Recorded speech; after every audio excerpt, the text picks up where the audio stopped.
When an object is immersed in a fluid, it experiences upward force called buoyant force.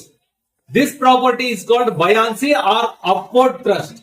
Now you will observe this girl Yashoda put the ball and